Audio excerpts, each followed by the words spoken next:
KV அஸ்ட்ராலஜரின் காலை வணக்கம். இப்போ ஐபிஎல் மேட்ச் 2024 பொறுத்த வரைக்கும் முற்றிலும் ஜோதிட ரீதியான கணிப்பு தான். இலவசமாக தான் வீடியோ பதிவு பண்ணுறேன். இந்த வீடியோ பார்த்துட்டு நீங்கள் பணம் கட்டி ப்ளே பண்ணுறது அப்படிங்கிறது அது உங்களுடைய தனிப்பட்ட விருப்பம். இதுக்கு நானோ என்னுடைய யூடியூப் சேனலோ பொறுப்பு இல்லை அப்படிங்கிறத நீங்கள் புரிஞ்சுக்கிறணும். அது மட்டும் இல்லாமல் கேவி அஸ்ட்ராலஜர் அப்படிங்கிற பேரில் டெலகிராம் சேனலும் வாட்ஸ்அப் குரூப்பும் நிறையா ஓப்பன் பண்ணியிருக்காங்க. அதையெல்லாம் போய் மாட்டிக்கிறாமல் ரொம்ப கவனமாக இருங்க. இது முற்றிலும் இலவச பதிவு மட்டுமே. தேங்க்யூ. கேவி அஸ்ட்ராலஜரின் காலை வணக்கம். இன்றைக்கி குரு பயிற்சி மேசத்துலேருந்து ரிஷபத்துக்கு குரு பயிற்சி ஆகிட்டார்.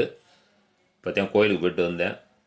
கிட்டத்தட்ட ஒரு வாரமாக மேட்ச்சு வீடியோ பதிவு பண்ணலை.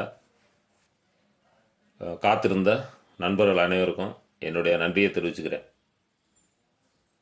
இப்போ இந்த குரு உங்கள் எல்லாருக்கும் கல்வி, செல்வம், புகழ் எல்லாத்தையும் கொடுக்கணும் அப்படிங்கிறது என்னுடைய வேண்டுகோள். குருபாவன்ட்ட நான் உங்களுக்காக வேண்டிக்கிறேன். குரு அப்படிங்கிறவர் எப்படின்னா, நமக்கு கற்றுக் கொடுக்கக்கூடியவர், நல்ல விஷயங்களை கற்றுக் கொடுக்கக்கூடியவர், நம்ம செய்யக்கூடிய தவறுகளை சுட்டி காட்டக்கூடியவர். அப்போ நம்ம ஜாதகத்தில் குரு எப்படி இருக்காரோ அதுக்கும் ஒரு பலன் இருக்குது. அதுபடி தான் நடக்கும். நம்ம குருவை எந்த அளவுக்கு மதிக்கிறோமோ அந்த அளவுக்கு உங்களுக்கு எல்லாமே கிடைக்கும் தடை இல்லாமல். குருவை யார் மதிக்காமல் இருக்காங்களோ அவங்களுக்கு அதெல்லாம் கிடைக்காது. கல்வி கிடைக்காது, கல்வி இல்லைன்னா செல்வம் கிடைக்காது, ரெண்டும் இல்லைன்னா வீரமும் இருக்காது. அப்படித்தான் இருக்கும். ஏன்னா குருபகவான் தனக்குள்ளே சிவன், விஷ்ணு, பிரம்மா இவர் மூணு சக்தியிலையும் உள்ளடக்கியவர் தான் குரு. அதை நம்ம புரிஞ்சுக்கிறோம். இப்போ நான் இந்த 7 மேட்ச்சு நான் ப்ளே பண்ணலை. என்ன ரிசல்ட் அப்படிங்கிறதையும் நான் பார்க்கல. இன்றைக்கி தான் பார்த்தேன். கோயிலுக்கு போய்ட்டு நிறையா மாற்றங்கள் நிறையா ஆயிருக்கு. அதாவது வின் பண்ணக்கூடிய மேட்ச்சு லாஸ் ஆகக்கூடிய மேட்ச்சு வின் பண்ணுறதும் இப்படி தான் போய்கிட்டு இருந்திருக்கு. இது எல்லாமே நான் ஏற்கனவே வீடியோவில் சொன்ன மாதிரி குரு பயிற்சிக்கு அப்புறம் நிறையா மாற்றங்கள் வரும் அப்படின்னு. இப்போ குரு என்னன்னா மேசத்தில் கார்த்திகை நட்சத்திரம் 1ஆம் பாதத்தில் நின்னார். இந்த ஒரு வாரம் 10 நாளாக அதிலே அந்த மாற்றங்கள்லாம் வர ஆரம்பிச்சிருச்சு. இப்போ திரும்ப பார்த்தீங்கன்னா ரிஷபத்தில் போய் கார்த்திகை நட்சத்திரத்திலே நிற்பார். அதுக்குள்ளே மேட்ச் முடிஞ்சிடும்.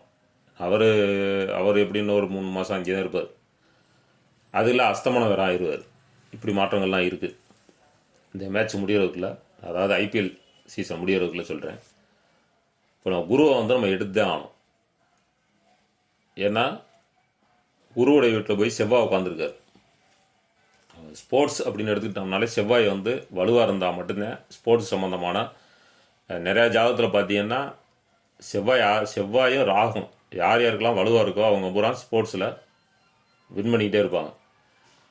இதில் கூடுதல் குறைச்சல் தான். அதாவது செவ்வாய் அதிகமாக வலுவாக இருந்து, இப்போ செவ்வாய் 80% வலுவாக இருந்து 60% வலுவாக இருந்து 40% ராகு வலுவாக இருந்தால் ஓரளவு வின் பண்ணிகிட்டே வருவாங்க. ஆனால் இதுவே ராகு 60%, செவ்வாய் 40% வலுவாக இருந்துச்சுன்னா ஒரு ஜாதகத்தில் அவங்க வின் பண்ணுவாங்க. அடுத்து பார்த்தாங்கன்னா இப்போ கீழே விழுந்து கையால் ஒடிச்சுக்கிடுவாங்க. திரும்ப வைத்தியம் பார்ப்பாங்க, திரும்ப போய் விளையாடுவாங்க, திரும்ப வின் பண்ணுவாங்க, திரும்ப கையால் ஒடிச்சுக்கிடுவாங்க. இப்படித்தான் இருக்கும். அப்போ அடிபடும், வின் பண்ணும், வெற்றி பெறவும் வைக்கும், அதே இது அடிபடவும் வைக்கும். இப்படியெல்லாம் ஜாதகத்தில் இருக்குது. இதெல்லாம் எடுத்து தான் நான் ஸ்போர்ட்ஸை பற்றி நான் சொல்லிக்கிட்டு இருக்கேன். யார் யார் அடிபடுவா, இன்றைக்கி என்ன நட்சத்திரம் அப்படிங்கிறதெல்லாம். ஓரளவு அஸ்ட்ராலஜர் நிறைய பேர் பார்த்துக்கிட்டு இருந்தாங்கன்னா நான் கணிக்கிறத வச்சு அவங்க ஓரளவுக்கு ஒரு ஐடியா கிடச்சிருக்கோம். சரி, இன்றைக்கி மேட்ச்சுக்கு வருவோம். இன்றைக்கி மேட்ச் பார்த்தீங்கன்னா 49ஆம் மேட்ச்சு சிஎஸ்கே வெர்சஸ் பிபிகேஎஸ். இதில் சிஎஸ்கே பார்த்தீங்கன்னா ஆர் கெய்க்வாட் கேப்டனாகவும், பிபிகேஎஸில் சாம் கரன் கேப்டனாக இருக்காங்க. லாஸ்ட் மேட்ச்சில் அப்படி தான் வந்திருக்காங்க. இன்றைக்கி பார்த்தீங்கன்னா சந்திரனுடைய நட்சத்திரம், அதாவது திருவோண நட்சத்திரம். சந்திரன் மகரத்துலேருந்து தன்னுடைய சொந்த வீட்டை பார்க்குறாரு. அப்போ அந்த வீட்டில் உச்சமாகக்கூடிய கிரகம் குரு. அவர் இன்னைக்கு பயிற்சி ஆகியிருக்காரு. அந்த குரு என்ன செய்கிறாருன்னா 9ஆம் முறை சந்திரனை பார்க்குறாரு. சந்திரனுடைய வீட்டை சந்திரனை பார்க்குறாரு. உச்ச வீட்டு அதிபதி சந்திரனை பார்க்குறாரு. ஆனால் சந்திரன் இருக்கக்கூடிய வீடு சனி, குரு இருக்கக்கூடிய வீடு சுக்கிரன். அப்போ சந்திரன் இருக்கக்கூடிய வீட்டு அதிபதி சனி 8ல் போய் மறைஞ்சிட்டாரு. குரு இருக்கக்கூடிய வீட்டு அதிபதி சுக்கிரன் சந்திரன் குருவுக்கு அஞ்சாம் வீட்டை பார்க்குறாரு, சாரி 6ஆம் வீட்டை பார்க்குறாரு. அப்போ அதோட சூரியன் சேர்ந்து பார்க்குறாரு. இது இன்னைக்கு மேட்ச்சில் ஏகப்பட்ட மாற்றங்களை கொடுக்கும். இப்போ என்ன வீடியோவில் சொல்கிறேன், கேட்டுக்கிறேங்க. இப்போ சிஎஸ்கே ஃபஸ்ட்டு பேட்டிங் பண்ணால் யார் யாருக்கு நல்லா இருக்குன்னா, A Rahane, R Gaikwad, D Mitchell, S Dube, MS Dhoni, M Ali, T Deshpande, M Pathirana, இவங்களை எடுத்துக்கலாம்.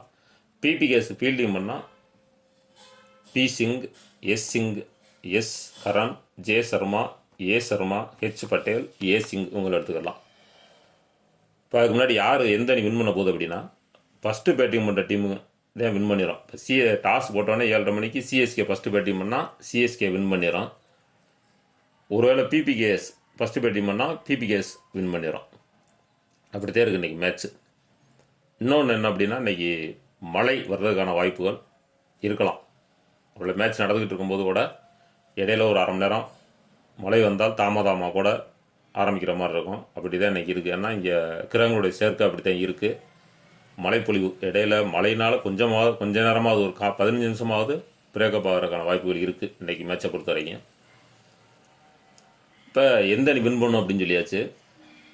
யார் யாருக்கு நல்லாயிருக்கும், அதாவது சிஎஸ்கே ஃபஸ்ட்டு பேட்டிங் பண்ணால் யார் யாருக்கு நல்லாயிருக்கும் அப்படிங்கிறது சொல்லியாச்சு.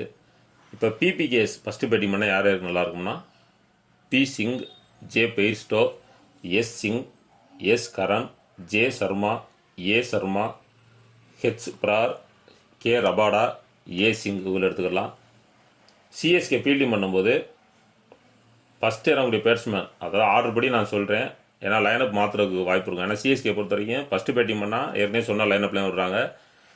செகண்ட் பேட்டிங் பண்ணாக்க இந்த ஏ ரஹானே இவங்கெல்லாம் கொண்டு போய் ஒரு 4 பேர் 5 பேருக்கு பின்னாடி தான் விடுற மாதிரி இருக்கும். அதை நீங்கள் லைனப்பை பார்த்துக்கிறங்க. இப்போ ஏற்கனவே லாஸ்ட்டாக விளாண்ட பிளேயர்ஸ் லிஸ்ட் படி பார்க்கும்போது ஃபஸ்ட்டு விளாடக்கூடிய ஒரு 4 பேருக்கு நல்லா இல்லை. அதாவது A Rahane, R Gaikwad, D Mitchell, S Dube, இவங்கெல்லாம் வந்தோடனே அடுத்தடுத்து அவுட் ஆகிற மாதிரி இருக்கும். ரன் அவுட்டு இல்லை விக்கெட்டு அப்படி தான் போய்கிட்டு இருக்கும். அப்போ தோனி வர்றதுக்கான வாய்ப்பு இருக்கும். இல்லைன்னா தோனிக்கு முன்னாடி எம் அலி இறங்குவார், அப்படி இருக்கும். அப்போ சிஎஸ்கே ஃபீல்டிங் பண்ணும்போது MS Dhoni, M Ali, R Jadeja, D Chahar, T Deshpande, M Pathirana, இவங்களை எடுத்துக்கலாம். இப்போ இதில் 15 பேர் சொல்லியிருக்கேன். சிஎஸ்கே ஃபஸ்ட்டு பேட்டிங் பண்ணால் 15 பேரும், பிபிகேஎஸ் ஃபஸ்ட்டு பேட்டிங் பண்ணால் 15 பேர் சொல்லியிருக்கேன். இதில் லைனப் பார்த்துக்கிறங்க. அதுக்கு தகுந்த மாதிரி நீங்கள் சேஞ்ச் பண்ணிக்கிறங்க.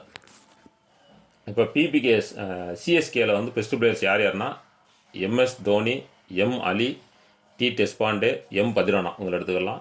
பிபிகேஎஸை பொறுத்த வரைக்கும் P Singh, S Singh, S Curran, J Sharma, A Sharma, A Singh, இவங்களை எடுத்துக்கலாம். அப்போ இதில் 10 பேர் சொல்லியிருக்கேன். பொதுவான பிளேயர்ஸ் இவங்களில் எப்படியும் ஒரு 8 பேர் நல்லா விளையாடக்கூடிய பிளேயர்ஸாக வந்துடுவாங்க. இன்றைக்கி பார்த்தோம் அப்படின்னாக்க எம்எஸ் தோனிக்கு சிறப்பாக இருக்குது. கொஞ்சம் ஆச்சரியமாக தான் இருக்கும். பார்த்துக்கிறங்க. ஒருவேளை எம்எஸ் தோனி விளையாடாமல் போனாலும் போகலாம். இது வந்து ஜோதிட ரீதியான கணிப்பு தான். எம்எஸ் தோனிக்கு சிறப்பாக இருக்குது. டி டெஸ்பாண்டே அவருக்கு சிறப்பாக இருக்குது. ஆர் சகார் அவர் சிறப்பாக இருக்குது. ஆனால் நான் சொல்லலை, நீங்கள் வேணால் அவரை எடுத்துக்கலாம். லைனப்பில் வந்தால் எடுத்துக்கலாம். அவர் நான் வந்து டீமில் சேர்க்கலை. பேட்டிங் வேணாலும் பீட்டிங் எடுக்கலை. நீங்கள் வேணால் எடுத்துக்கிறங்க. அதுக்கப்புறம் பார்த்தோம் அப்படின்னா ஆர் கெய்க்வாட், எஸ் கரன், இவங்களுக்கெல்லாம் ஜே பெய்ஸ்டோ, இவங்கெல்லாம் கொஞ்சம் சிறப்பாக இருக்குது. கூடுதல் சிறப்பு. அதாவது பெஸ்ட் பிளேயர்ஸ் சொன்னது போக இது இப்போ நான் சொன்ன லாஸ்ட்டாக ஒரு 4-5 பேர் சொன்னதில்ல, அவங்களுக்கு கொஞ்சம் நல்லாயிருக்கும் கூடுதலாக. அப்படி தான் இருக்குது. அடுத்த மேட்ச் என்னங்கிற பார்ப்போம். இன்றைக்கி வந்து ரிசல்ட் வந்து வின்னிங் ரிசல்ட்டு இப்படி தான் இருக்குது. இருந்தாலும் வின்னிங் ரிசல்ட்டை பொறுத்த வரைக்கும் ஒரு 30% மட்டும் எடுத்துக்கிறேங்க. ஏன்னா ஒரு வாரமாக நான் தொடவே இல்லை, பஞ்சாங்கம் ஜாதம் எதையுமே தொடலை. அதனால் கொஞ்சம் குழப்பமாக தான் இருக்கும். இருந்தாலும் வீடியோ போட சொல்லி கேட்டுக்கிட்டதுனால இன்றைக்கி பதிவு பண்ணியிருக்கேன். ரிசல்ட்டில் சேஞ்சஸ் வர்றதுக்கு வாய்ப்பு இல்லை. இருந்தாலும் நான் சொல்லி வைக்கிறேன்.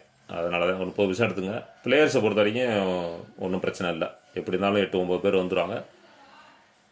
அடுத்த மேட்ச் என்னங்கிறத நாளைக்கு 11 டெய்லியும் வந்து 10 மணிக்கெலாம் வந்துடும். நாளையிலேருந்து 10 மணிக்குள்ள வீடியோ பதிவு பண்ணி போட்டுறேன். தொடர்ந்து ஃபாலோ பண்ணிக்கிறேங்க. தேங்க்யூ.